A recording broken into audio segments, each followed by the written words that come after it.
This dude, and this speaks to him as being a real MC. He seems like one of those dudes that he's just always writing. Like you can't even have a conversation with N9ne. He's just like, he'll still listen to you, but he's just. He probably is. I bet everything he thinks is in rhyme. Everything.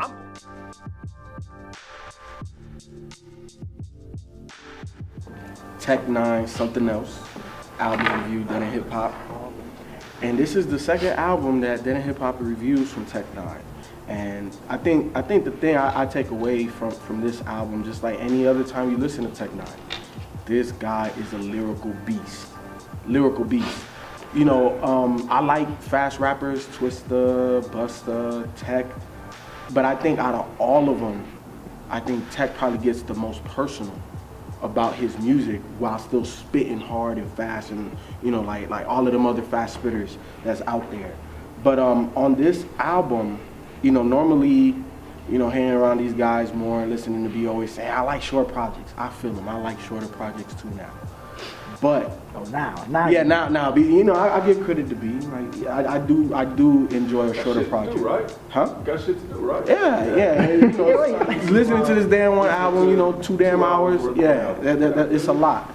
But at the same time, I understand why Tech did it on this one. All 6s and 7s, I couldn't understand why it was so many damn tracks. But on this one, you know, I understand, you know, the storyline and where he was going. So it you know what? I take N9ne like this. There's this Twista song called Overdose, and the dude at the end of the track had to stop Twista, and that's how I feel with Tech. Tech can continue going with whatever he wants to do or say. And on this album, he named it Something Else because he's like, after all this shit that I gave y'all, I still have something else to say, you know. And I feel him, and I think he's one of these artists that he was born to do what he's doing, and that's it. He's a rapper, he's a lyricist. And that's all he knows, and that's all he can do. And I think that if he wanted to, he'd probably make a fucking album 50 tracks, and it wouldn't be that damn hard for him. But on this album, I think my favorite song was by far Fragile. By far Fragile. You know, just him, you know, explaining why he's mad, you know, with the industry somewhat and the critics and, you know, stuff like that. And he's like, yeah, I'm mad because this is my music and I'm fragile about this shit. And you know, and I think on the whole album, or the majority of the album, you get that personal side of Tech. You know, and sometimes I think it gets lost in how aggressive he is with his music. But if you just sit down and actually listen to what he's saying and how he's saying it, man, this guy, I don't want to use the G word, but man, this guy is really dope. Really dope. Genius. Oh man, you know what? I thought this album started out really strong and aggressive. The opening track, not the intro, but the opening track, you know, kind of had a certain fury to it that I liked. Like when it got to the second half of the song, it was like, oh man, you know, he's kind of really, you know, going in on the shit. And then, you know, the T-Pain, I agree with you. I think the T-Pain feature worked. I think T-Pain kind of, you know, he fit right into that song. Then it, you know, it kind of moves on and on and on. I was curious to see how Kendrick performed, you know, side by side N9ne. How do you feel about Game on that one track? I like that. Yeah, man. Yeah, that was amazing. Game and that chick. I was like, Angel Davenport. I felt the same way. Crazy. I was like, why is this track not longer? Like, it was just a quick. Yeah, I was like, I like damn. that it was short though. Yeah. You know what I'm saying? Because I don't know. Because of the track itself. The track was just kind of all over the place, and I think, you know, for his place on the album, I think it was perfect that it was kind of short. But yeah, man, I think overall it's like, you know, on this album, what I kind of picked out, like in the very beginning, like the top half of the album, but like it's really a amalgamation of sounds that's on here that, you know, and that he figures out a way to kind of make them all work. Then you get to, I think it's track 14. And it kind of goes downhill for me. Yeah, I'm about to say. It wasn't that far? I didn't get that far before I was like, No, track 12. Because I like Dwam. Like there's a part in Dwam that I like. No, wait. I know you guys are gonna look at me. I did too. But if you listen to it in the car, there's a piece in that song, like right when he says the hook, and it's just a surge of sounds coming at you, man. That shit. So I did like that, but yeah, track 12. Which one was track 12? So dope. So dope. Yeah, track 12, it just started to kind of, Wasn't so dope. and it just kind of started to just go downhill for me. And I feel you. I definitely feel like the album tailed off, but listening, like I watched a Tech9 interview and just him explaining the album. So I said I understand why it was so long. It's not even the length. It's not even the length. It's those He's always- songs. yeah, Like, but- you know but what you're gonna he's been get doing when you this listen to it. Plus 10 years. That's why his album's always been super Yeah. long. Although now, 12 was cool because Recognize and I think Snow the Product was on that one. So I, you know, that song was okay. But after that, Cee Lo, the song with Wiz, damn, it just kind of fell apart for me, man. You didn't like Colorado either? I don't even know which one of the 30 was it. But yeah, I mean, I agree. I think he really kind of dove in on his personal life, I think, with this album. And I think for some reason when I saw the album cover, sometimes when I look at album covers, I try to think like that's the story he's kind of telling with the, you know, heart kind of, you know, letting out his heart, letting out his personal stuff.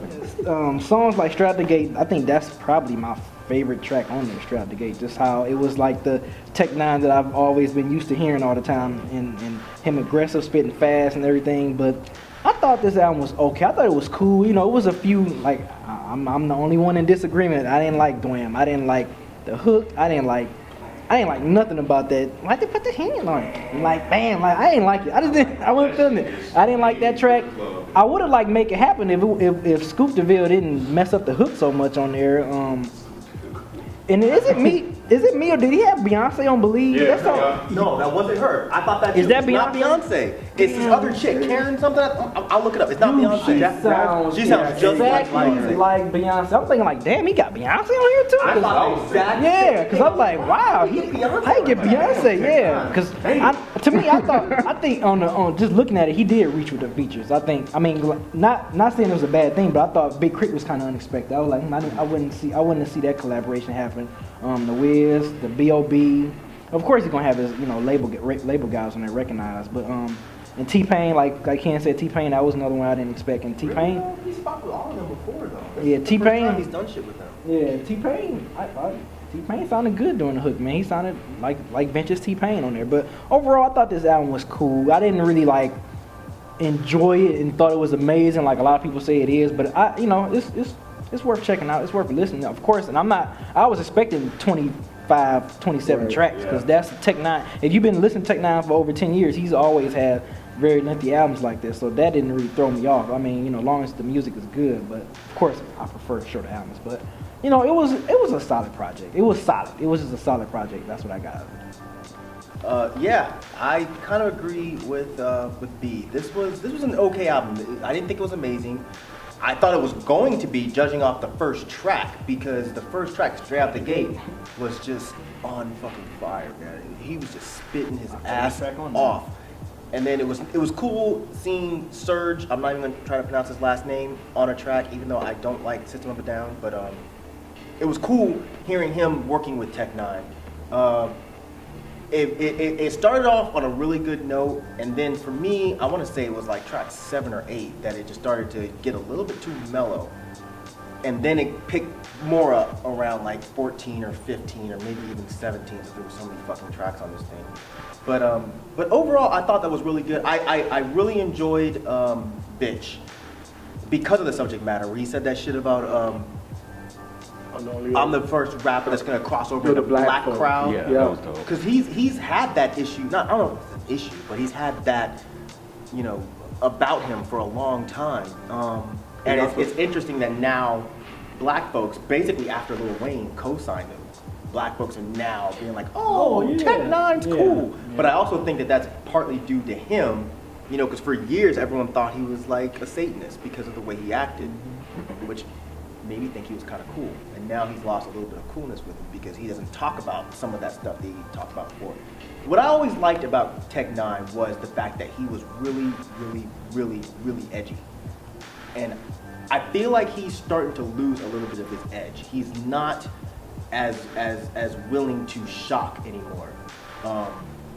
with his lyrics, with his imagery. He's taking off the face paint. He's just not as wild as he used to be. But at the same time, you can't deny that Tech-N9ne is not a fucking monster when it comes to a track. Do you think that his edginess, well, the lack of edginess that he's starting to portray is due to his increased popularity? No. I think that he changed up to get, is that what you mean? He changed up to get a bigger crowd? Or that because the crowd is becoming bigger, he's starting to peel a little bit of that back. Yeah, I think that maybe, or either that, or maybe, because he said that he didn't want people to think of him as this evil type of rapper. So he kind of pushed all that stuff to the side and chose to talk about more personal topics. Which is fine, but I miss that old Tech-N9ne where back in the day, like he's been around for 20 years, but he's always been this extreme mystery. Like you didn't know much about him. You always thought he was just this weird ass dude that could rap his ass off. But the fact that he looked so weird and talked about such weird shit, he didn't appeal to black folks. They're just like, oh, this dude's hella fucked up. I'm not fucking with him, even though we'll fuck with him, but he's white, so he can do that. But on this album, even though there were a lot of great tracks like K.R.I.T with Game, which I thought was probably my favorite track, just because of the way they flowed and the fact that there wasn't really a tangible beat, but they were still rocking. Yeah, and then when on the first time Angel Davenport rapped, I was like, who is this? Like, no, I'm not feeling her. Her second verse, I was like, oh my god, who is this? And the track with Snow the Product, I can't remember the name of it, but the track with Snow the Product, so dope. Was that what it was? Yeah, so I think dope? it's so dope. Because they had Recognize on it too. Yeah. Now that track, the whole time I listened to it, I was like, Snow the Product is one of my other hip hop crushes. So I was like, man, I can't wait to hear her spit. Yeah, she's nasty. So when they're talking about fucking for the whole track, I'm like, how the fuck is she gonna fit into this? But the part that I thought was so genius about her verse was that her verse was basically about how dudes like that are hella lame.